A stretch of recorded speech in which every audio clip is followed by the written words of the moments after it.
And we are live. Hello, everyone. Welcome to a March Madness first round recap here on Good Friends, Better Rivals. I'm Adelia, that's Hambone. We've watched a lot of basketball over the last 2 days, Justin, and we're here to talk about it. How are you doing tonight? I am doing pretty good, and this is one of my favorite things every year that occurs in sports, to be honest with you. Yeah, Now, I don't really watch March college basketball, but I watch March Madness every year. It's just the tournament. I love tournaments in sports. I think the tournament aspect is really, really interesting, and for them to end with a tournament this big of a tournament as well is great. So, where do you want to start, Justin? oh yeah, but the same thing, especially when my team is actually in it, and they're unfortunately in the not invited tournament, Ah, yeah, playing basketball that other still. But tournament that I never watch, unfortunately. yeah, I definitely don't really pay attention to the NIT, but I will this year just because my team's in it. I support them no Yeah. matter what. But yeah, unfortunately, they didn't make it to the big dance this year. But yeah, we'll just start in the different quadrants because this is after all both days. So some of these games would have happened today. Some of them would have happened yesterday. But we'll just start from the top down to the bottom. We got Duke versus Siena was a game that happened yesterday. A 6 point victory for Duke, the number one seed over the 16 seed. And as I was watching this game, to be honest with you, I thought we were going to have, I think it would have been the third 16 seed knock off a number one seed because Duke, I don't think in a lot of ways even deserved to get this victory, but they got the victory nonetheless. I mean, I'm going to tell you what happened. Siena just got tired. This was a game that Yeah. Siena, their starters played at the very beginning of the game, and they literally didn't have a substitution in the game until the very last minute, and it Hmm. was almost because they had to because of like the fouls added up, and a couple of their players was like one foul away from fouling out, just because they Hmm. literally played from the very beginning of the game to the very end of the game, and you could tell they were just tired.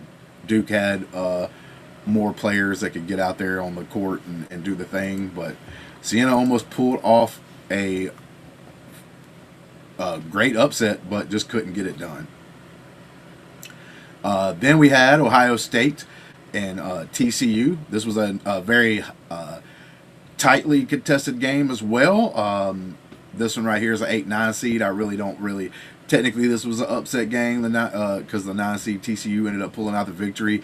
But I don't really look at the 8-9 seeds as like either whichever one of those wins. I don't really see They're as an upset. technical upsets, Right. technically, when the nine wins, but they're not really upsets.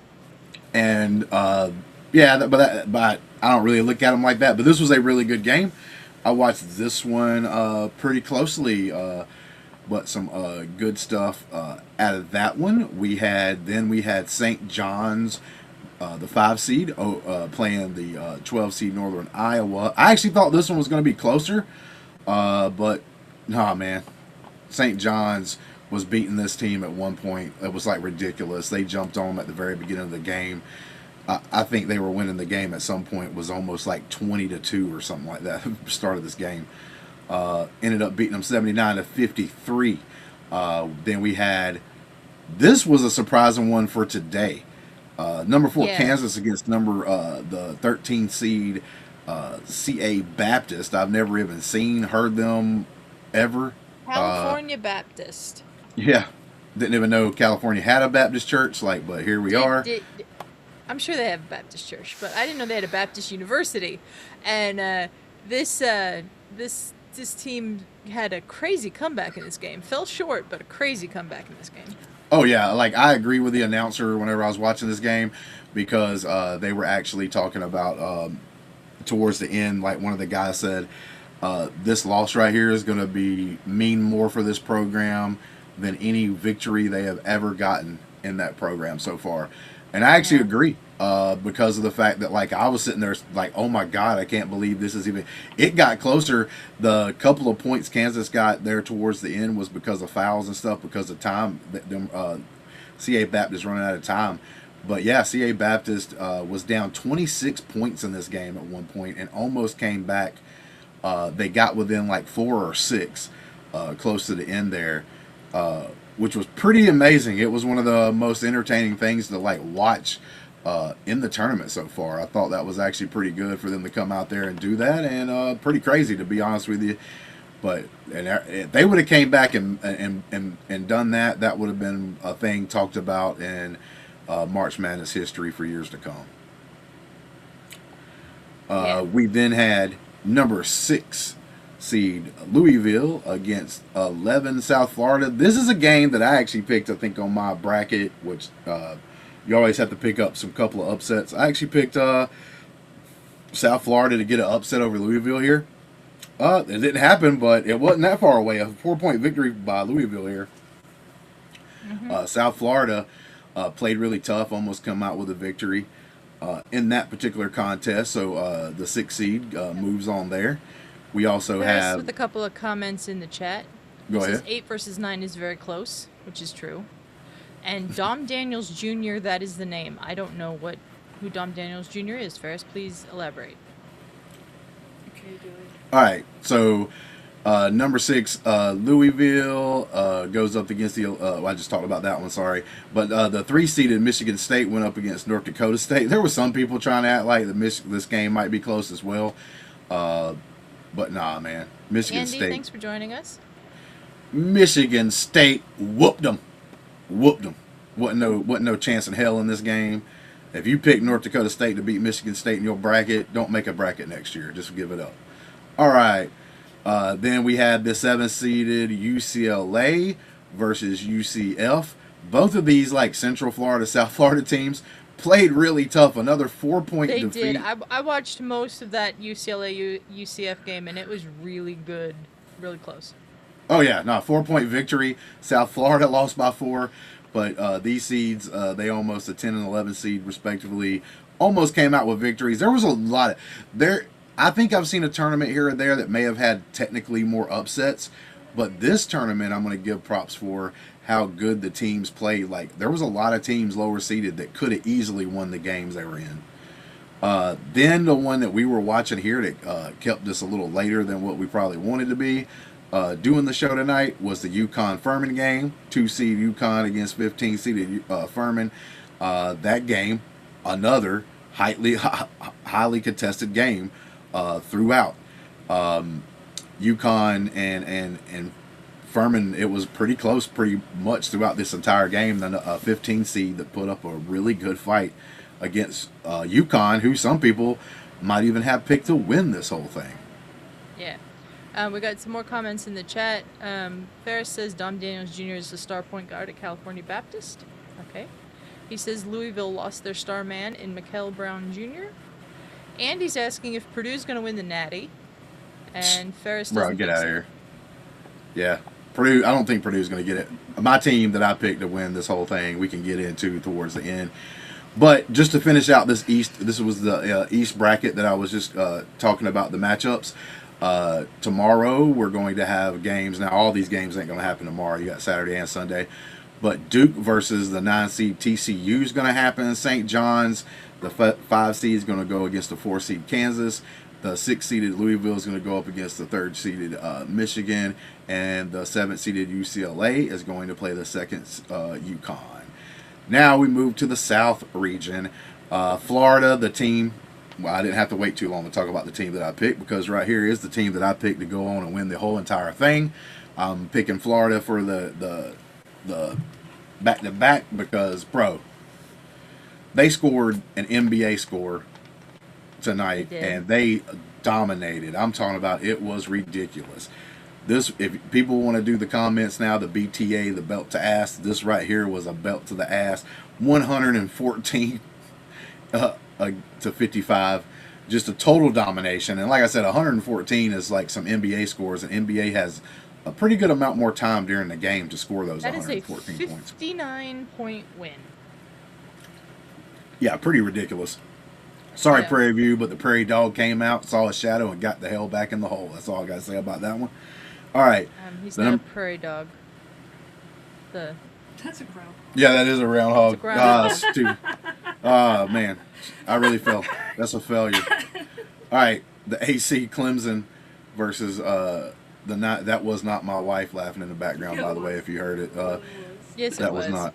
The number 8 seed Clemson versus the number 9 seed Iowa, another 8-9 matchup that was a pretty damn good game, and usually they are. Iowa came out on top of that one against Clemson, knocking out another ACC team. ACC is not doing very good in this tournament. Number 5 Vanderbilt goes up against McNeese. This was a little bit closer, but a lot of people did think this was going to be closer. But Vanderbilt, another SEC team, ended up taking this one. Not anything huge. It was just, a 10-point victory. I think McNeese may have had a lead here or there during a couple of it, and just, didn't really do anything with it. Vanderbilt kind of pulled away. Then, Adelia may or may not even care as much, except for the fact that her state. I care. That her state is, I don't know anybody on the team, but I care. For this tournament and this tournament only. That Nebraska has finally won an NCAA tournament game. I was kind of that it's the only thing that the entire state is talking about. I went to the dentist yesterday right after this game was over, and it was only thing they talked about, that and the weather, was the Nebraska won a tournament game, and then right before I left the dentist, it was that Wisconsin had lost, and so the state was very happy yesterday. That's all. So I had a big move, from where I lived, and the crazy part is Nebraska, where Adelia lives now, just won their if I'm not mistaken, the very first tournament game ever against a team that before I moved I used to live like 30 minutes from, and literally there's a Troy of Dothan campus that was their second biggest campus off the actual city of Troy, where I lived. That's pretty crazy. Yeah. Small world. Nebraska was the last Power 5 conference team to win an NCAA tournament game. It took them a long time, but they finally did it. Now they can lose to Vanderbilt probably tomorrow. This game happened pretty early on the first day, and at that point, I remember telling myself that so far Nebraska's the most impressive team to come out to shoot. But then we saw things like Florida and teams like Arizona pull off like even bigger feats. But Nebraska was pretty darn dominant. And like I said, there's a lot of these games we're going over that the lower seeds was putting up a fight in a lot of these matchups. There was not there. Of course, there's always going to be some blowouts, but there wasn't like as many blowouts as you sometimes would see. We had the number 6 seed North Carolina go down to the 11 seeded VCU, one of the first upsets of the tournament. The 11 seed knocking out the 6 seed 82-78 North Carolina. If they keep losing like this, I think we have to take them out of the blue blood conversation. We're just going to have to take them out. Stop calling them a blue blood, because they have not done very well here recently. Done well in the past few years. in the last few years, for sure. So the number 3 seed Illinois 105 against the 14th seed Penn 70. 105-70, another big score. Illinois did look pretty dominant in their victory over the Penn. Did you have something there? Illinois put up another NBA score. I meant to mention this when we mentioned the UCLA and UCF game, but Sky Clark, UCLA guard, was fighting for the ball on the floor in that game, and he got one of his tooth chipped in half. Yeah. People are out here losing teeth. He says he's going to put it under his pillow tonight. And hope for the tooth fairy. Hope the tooth fairy comes to town. We got then we go to the 7 seeded St. Mary's against the 10 seeded Texas A&M. This is actually an upset that I picked because Texas A&M has got a pretty damn good coach and a pretty solid team, especially defensively. They don't score a lot of points, but they hold a lot of people that they play like way under the point total they usually get. Texas A&M pulled off the upset, the 10 seed over the 7 seed there. And then to wrap up this end of the bracket, number 2 Houston against the 15 seeded Idaho.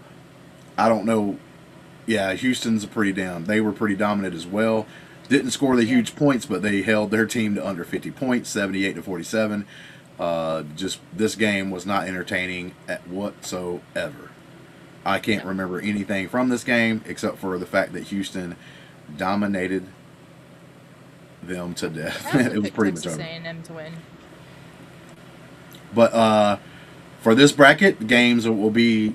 Go ahead. Nothing. Oh, okay, I thought you was fitting to say so. But this bracket right here, the games being Saturday and Sunday, number 1 seeded Florida against number 9 Iowa. The 5 and 4 seed Vanderbilt, Nebraska takes on, and that's going to be a great game. I actually think might be one of the best games in the second round. To be honest with you, I think they're pretty evenly matched. It's going to be interesting to see what happens there. Then we have the 11 seeded VCU against 3 Illinois, and number 10 Texas A&M against the 2nd seeded Houston. Now we can break down. We got some comments here from Ferris. He says there's been a couple of overtime games too. Yep. That's true. UNC was up 19 at one point. Also true. And he claims the Fighting Illini are going to make the Final Four. They might. I mean, they were pretty dominant. I would not argue with that, to be honest with you, except for wait. What side of the bracket? If they win, Illinois would face Houston, and then they'd have to make the Final Four against. I'm guessing Florida's going to come out of the They're not section. beating Florida. They're not beating Florida. Yeah. They're not beating Florida either. Yeah. Florida's got I something. think They got a lot of they might returning make players. What is it? The Elite Eight. I think they might make that, but I don't think they. I definitely think they could beat Houston. Florida's got the thing of like a lot of returning players from a team that just won a national title. They did not lose a lot. Then they had that guy that I was laughing about at the end of the game. He's like 7'9". Oh, 7'9", Olivier Rioux. This guy, he's out here breaking records just on height alone. All right, we'll move on to the West. We got Arizona versus the Long Island Long Sharks. The Sharks dove too deep in this one and got dominated from wire to wire by number 1 Arizona against the Long Island. Then we had the 8-9 seed matchup over here. The 9 seed comes out with a victory, Utah State over Villanova. Pretty damn good game. They ended up winning by 10, but it wasn't that far away until the very end, and the foul started happening. It's a good game. At one point during this game, the Villanova coach did a sideline report thing that they do. Yep. And he said he was going to fire his entire staff because of the way the team was playing. Wow. So that's something to watch out for, maybe? I don't know. That's actually funny as hell. I'm not thinking of one right this second, and but I think the next game here, the 5 seed Wisconsin against 12 High Point, I think this has been the biggest upset. I think so. Well, there's an 11 seed, a 10 seed that won, and this is a 12 seed. I think this ends up being the biggest upset in the tournament. But even if it wasn't a 12 seed, even if they were, say, a 10 seed or an 11 seed, High Point, come on, who even knows who they are, really, to come out here in the tournament and do a victory like this was actually pretty interesting. The team was kind of like fun to watch and stuff. I'm interested in this team. It was always like the Cinderella. Charles Barkley was on the studio show today, and he was declaring that Auburn will play High Point next year. He said, "I'm going to make phone calls. It's going to happen because I want it to happen." So that's something you might have to look out for. The cool part about the announced broadcast teams is, and they actually separated them, which I'm glad they did. But Bruce Pearl, the former Auburn coach, and Charles Barkley, the round mound and rebound, is actually on each of the broadcasts talking about the games. All right. Ferris saying High Point in the building. His first 2-point make all year was the game-winning one. Yes. And his name's Chase I'm Johnson. actually glad. Yeah, I'm actually glad that Ferris brought that up because that was something I actually had in my notes. That this one kid hadn't made a 2-pointer all year. Of course, he shot threes and made them, but hadn't shot a 2-pointer all year. The first 2-pointer he makes in any game of the entire season was the game-winning shot. What ended up being the game-winning shot. It wasn't a walk-off shot. He makes the shot, puts them in the lead, and nobody else scores with the last couple of seconds that was left in the game. So, yeah, that was an interesting stat. Pretty actually awesome. It was one of those crazy things that happened. Yep. All right. This was a really good game. I was watching it at the dentist, like I said, and that was a really great end of the game with High Point making that winning shot. Yeah. All right, the 4-seeded Arkansas against 13-seeded Hawaii. Arkansas just dominated, man. Athletics. There's a guy that Arkansas has. His name's Brazil, and it looks like he jumps from Brazil whenever he slams something. It's that dude's super athletic, gets way high up in the air. But that's how Arkansas wins games. just off athleticism. They're big and tall throughout their lineup. Got to see them whenever they were playing Auburn and stuff this year, and just regular season. It's going to be interesting to see what High Point can do, but I just don't know. Arkansas is super athletic when it comes to any. That's what they do. Ferris says there's too much Auburn on the broadcast. What do they know about hoops? A lot. Bruce Pearl we literally went to the Final Four last year. Actually, went through the Final Four a couple of times with Bruce Pearl on there, and the round mound of rebounds, one of the top 50 basketball players of all time. Ferris just being a troll in the chat. No, I know. I'm just saying, though, I'm going to tell you right now, like, you need to be asking them for advice about basketball. All right, the 6th seed BYU against the 11th seed of Texas. This is another upset, if I'm not mistaken, that I actually picked correctly. The 11th seed goes on and wins and will move on into the tournament against BYU. Texas has got some bigs that, if they play well, Texas can be good. The problem with a lot of these SEC teams are, I'm not saying that SEC is technically the best conference out there, but top to bottom, they are super well balanced. And because of that, almost every team is pretty good. So, like, you can't just take people's records and act like, oh, they should be an 11 seed in some of these cases. Texas has some players that if they get on a roll, they can actually, like, they might even pull up an upset in their next round. But this right here, it was actually still a good game. Texas just was able to pull it out. We had the number 3 seed Gonzaga. Before we move on, AJ Dybantsa, I think is how you say his last name, had 35 points in that game for BYU, and they still lost. Yeah. I mean, they were a one-man show, basically, BYU. Because you're saying, like, 35 points, he almost outscored the rest 71? Of his team. Yeah, he did. But the number 3 Gonzaga versus the 14th seed Kennesaw State. This was like tighter than what, and the score actually is even though it's only like a 9-point victory. Kennesaw State stayed around 4 and 5 points away from Gonzaga pretty much throughout this game. I think they even had a lead a few times. So this could have been another big upset. But it, just like I said earlier, even though there wasn't a crap ton of upsets, like crazy upsets in this tournament in this first 2 days, there was a lot of games that easily could have been upsets. And this is one of them. Kennesaw State played very well during this game right here.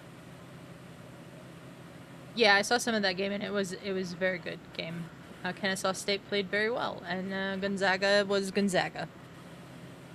All right, and then one of the later games that we just got through watching was the 7th-seeded Miami versus the 10th-seeded Missouri. Missouri was almost at a home game because they were less than 2 hours away from their campus.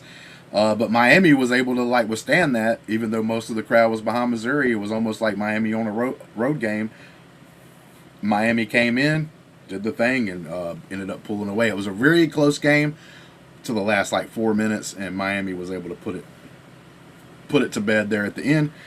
But yeah, it was a pretty solid game. Nothing super special that happened besides the Missouri being so close, and it was almost like a home game. Then we had the 2nd-seeded Purdue versus the 15th-seeded Queens, and Purdue pretty much whooped them. During this game, we had, I think it was Braden Smith, ended up breaking the all-time assist leads in college basketball. I, for the life of me, cannot remember the daggum name of the guy he broke the record from, but it was a record. I don't remember his first name. But yeah, he had that record for 33 years. It was broke tonight during this game in the first half. He only needed 2 assists to get there. He had way more than that in this game. He was even scoring points and everything else. And basically almost another NBA score, or just say NBA score, 104-71. Purdue with domination here in this game. Matter of fact, it was only good to watch for the record being broke.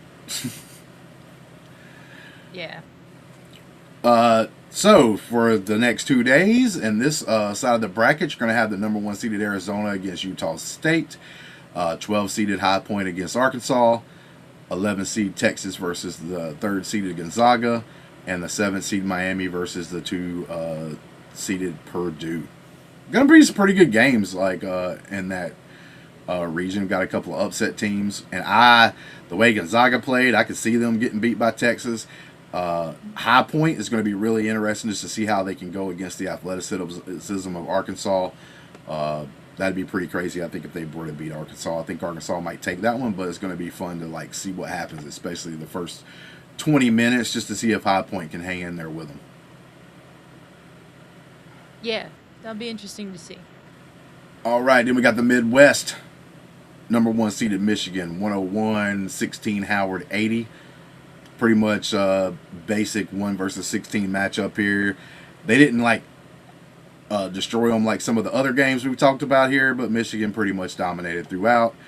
Then we had the 8 and 9 seed Georgia versus St. Louis. St. Louis is a team that I didn't have my eyes on, but this Michigan St. Louis team might be way more interesting than what people think, because if I didn't get to see St. Louis very much at all during the regular season, but I watched this game against Georgia, and I'm going to tell you right now, St. Louis is super fun to watch. They destroyed them. But it wasn't just them destroying them, it was how they did it. They played completely as a team. Like, there was none of this ISO crap, we give it to our best player, and then we spread the floor out just so it becomes like one-on-ones or any of that crap. Like, they were scoring just whenever they wanted to off of actual plays that were called by the coach. They executed like brilliantly. Nobody was selfish. It was a pass here, pass there. They got the guy, the funniest nickname I've heard in a long time. They've got this big white dude in the middle with some glasses on. I can't remember his real name right off the top of my head, but they call him Cream Abdul-Jabbar. Oh my god. It's hilarious. It's just Cream. I've seen him. I don't know his real name either, but I did see some highlights of A. him on social media. His last name starts with an A. It's like Alvia or something like that. But bro, he like. Okay, I'm gonna find it. Yeah, Cream. It's so good though because it's almost the exact same. Instead of Kareem Abdul-Jabbar, it's Cream. It's Cream. Abdul-Jabbar because he's white as hell. I get it, Justin. He looks like a nerd. He has glasses too, doesn't he? Yeah, he wears like the goggle glasses just like Kareem did. It's hilarious, man. Robbie Avila is his name. Yeah. So I wonder if he like wears the goggle glasses because he needs the glasses, or if he's just doing it if he's just. Really... I have a feeling he needs the glasses. It'd be hilarious to find out he don't even need them. All right, so interesting stat about the entire bracket: every 9 seed beat every 8 seed. Oh yeah, that don't really happen. Usually it's about half and half. Usually it's about 2 9s go ahead, 2 8s win. Next up was the 5th seeded Texas Tech against 12 seeded Akron. Texas Tech is like losing a player, so I thought Akron might put up a better fight. I think this might have been one of my upsets I picked just because a 12 seed usually does beat a 5 seed.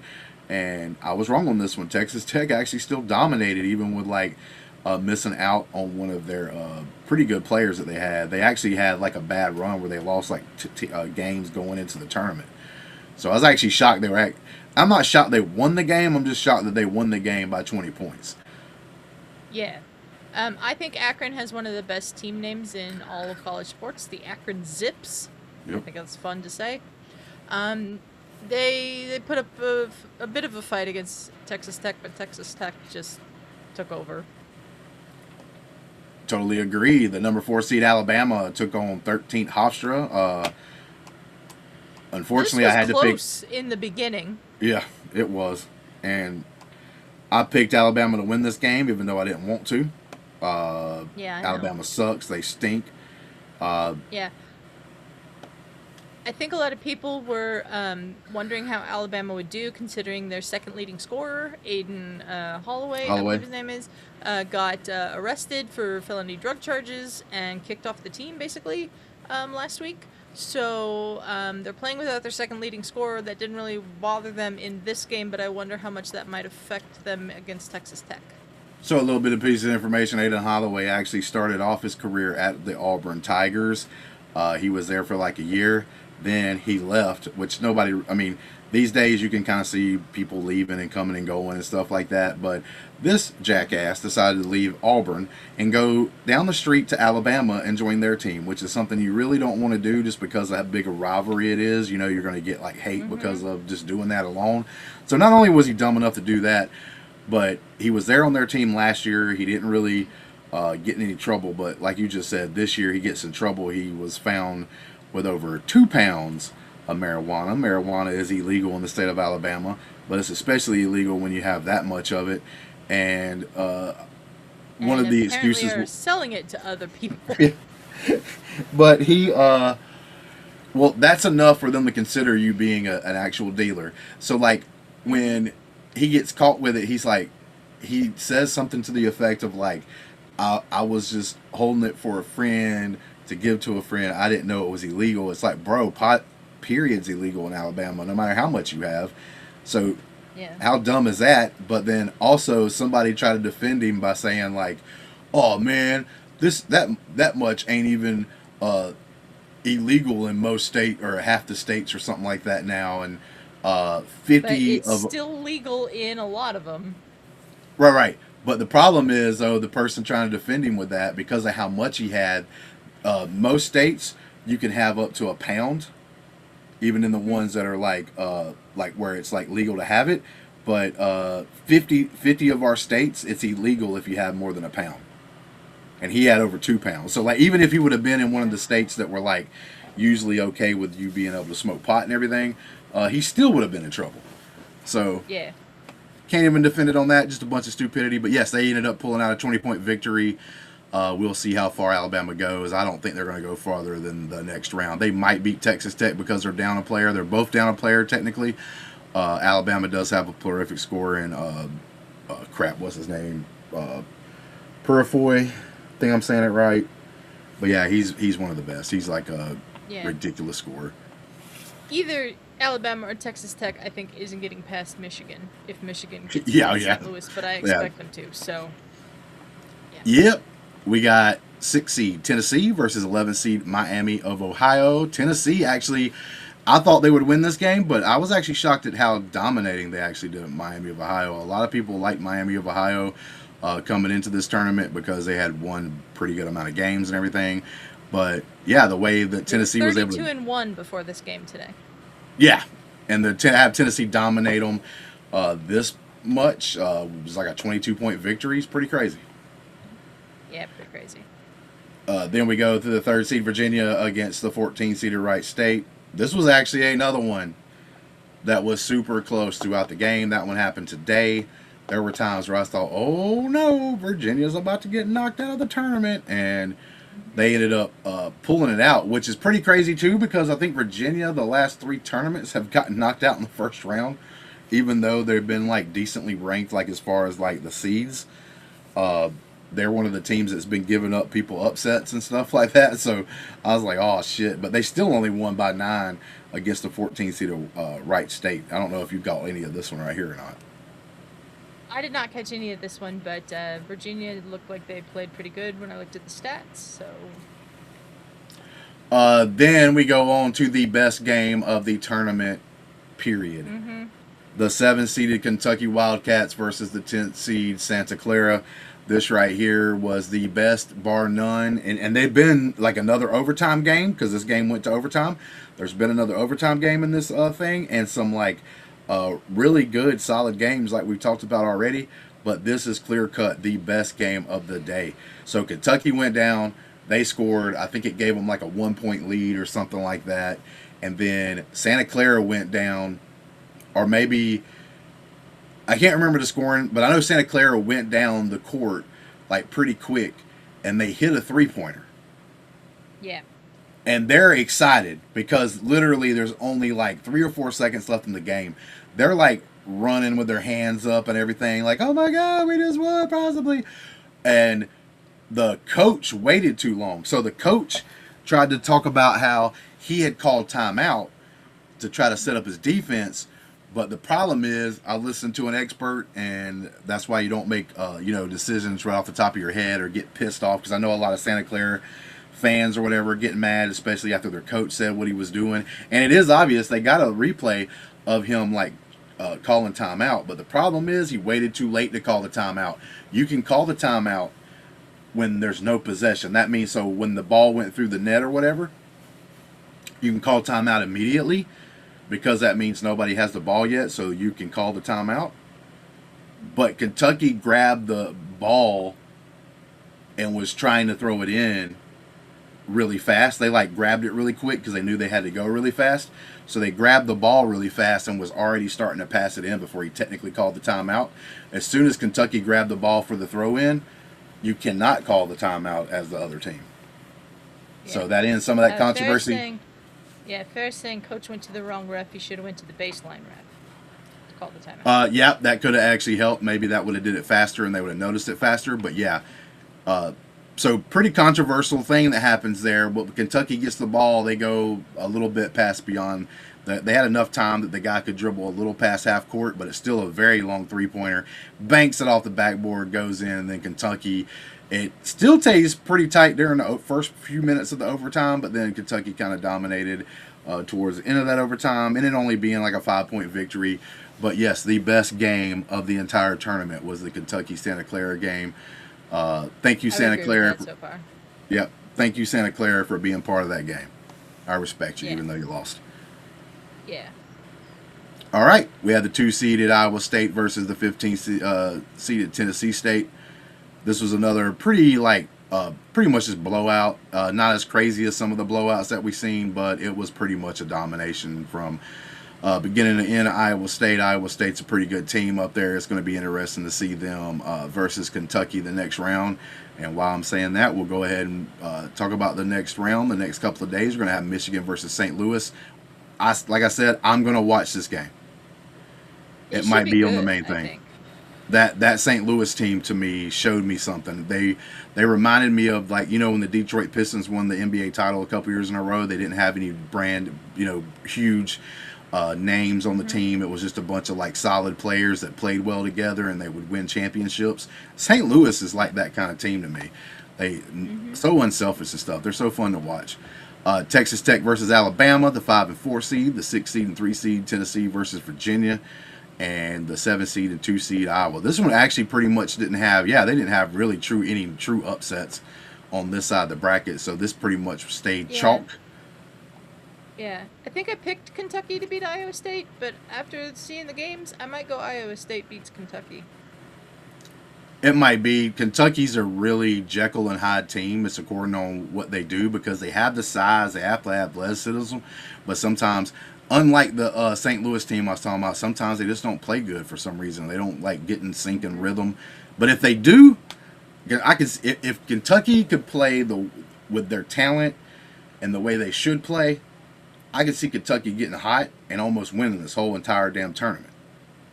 Because like I said, they've got the size, they've got the athleticism, all that. But the problem is like them playing and meshing well, has some it hurts them so much that they don't play together like that. Yeah. Okay. But I was gonna. Well, you're looking up whatever you're looking up. I have the exact quotes on the Villanova coach. He was talking to CBS's Lauren Shahadi, and he said, "I'm going to fire my staff." And she said, "Not now." And he said, "Yeah, I am." Kevin Willard, the head coach of Villanova, said, "Yeah, I am, because we've given up 8 points on underneath out-of-bounds defense. The only thing I'm going to do is fire them and get a new staff." That was today in the Villanova game. Hey, bro.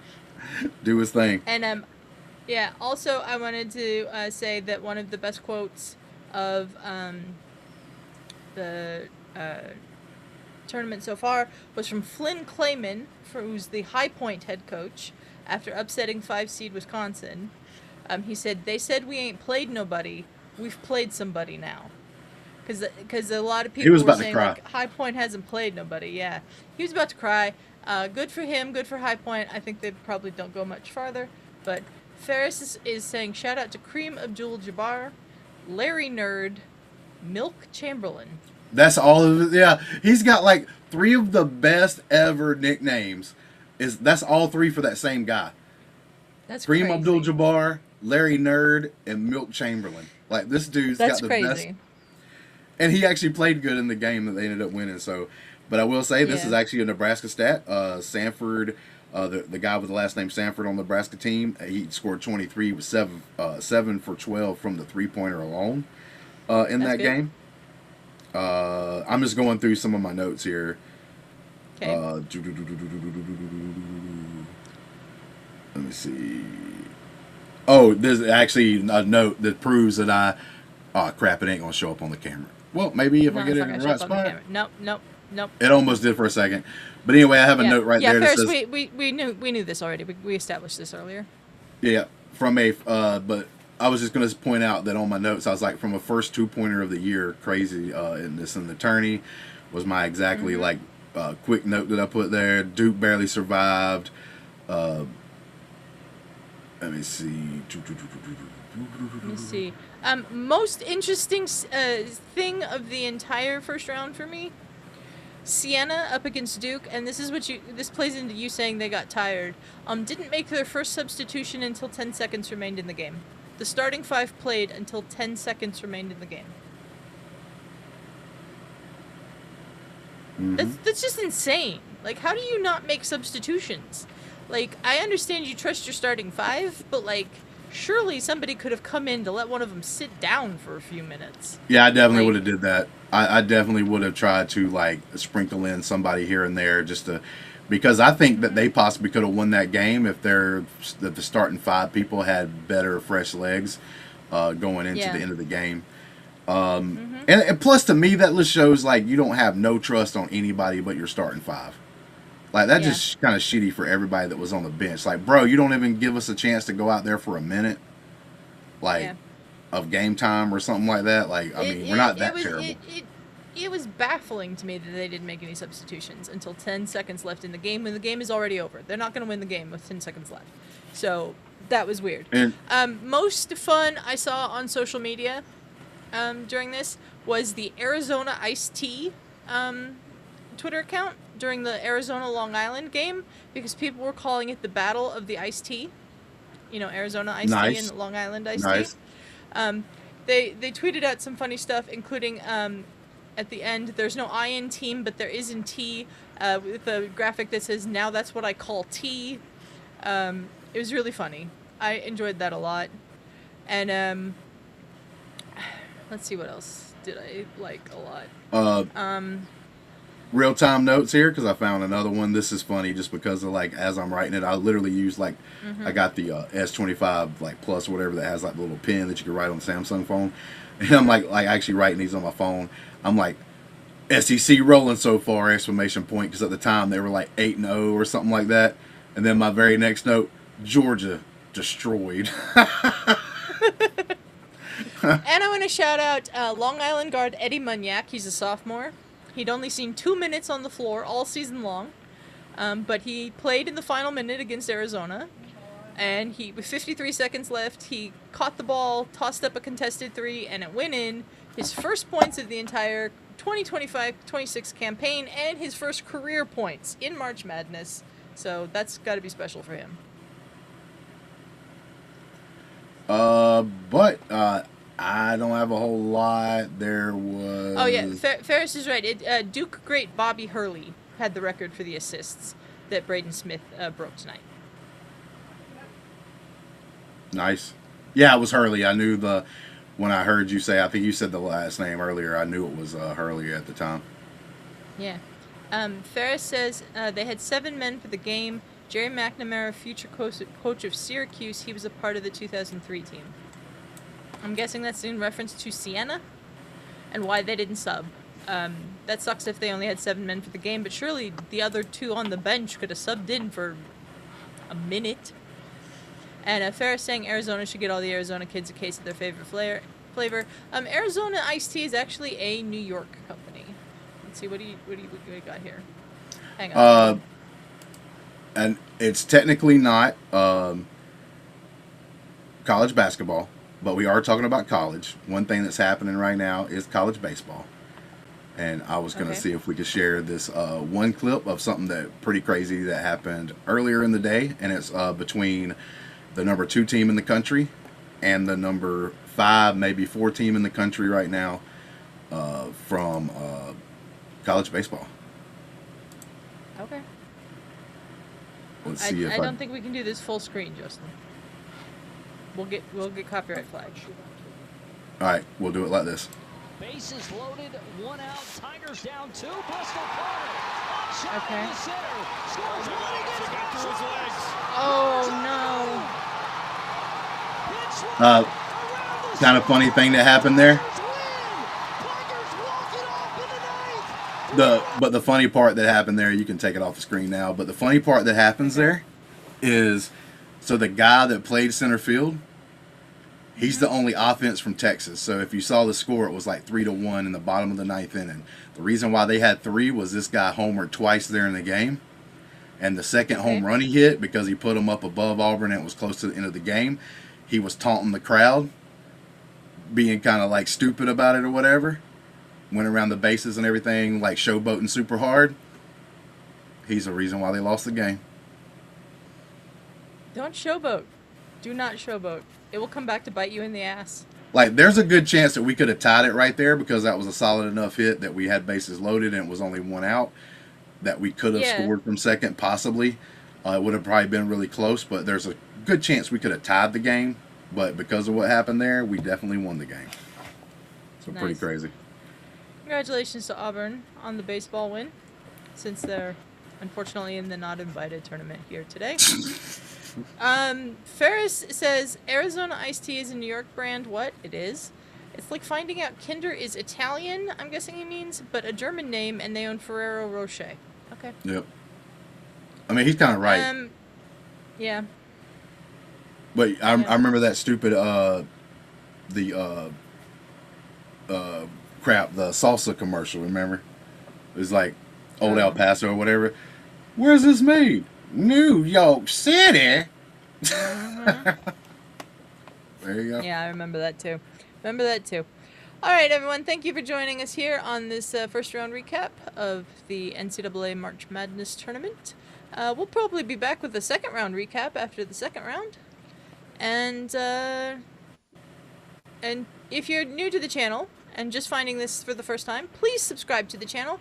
We are only 7 away from 400 subscribers on the channel. We'd really like to hit that very soon.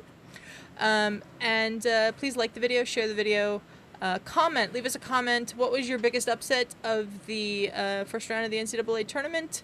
Which teams are for real, which teams are not, and are probably losing in the second round? Make your predictions in the comments. Justin, thank you for joining me here today. Yep. I will say this, according to how I'm feeling and everything, I might be random because I didn't know I was off both days, but I am off tomorrow and Sunday. So unless something comes up and I got to do something, I might jump on here live and as the games are going on in real time. Yeah, we might just watch alongs. I might hop on for parts of that. So check that out. Also, tomorrow here on the channel, we have the Step Back. It's our NBA show, 5:30 Pacific. Come back, watch Shug and Josh talk about the NBA, and then check out some more NCAA March Madness. Thank you, everyone, for joining us, and until next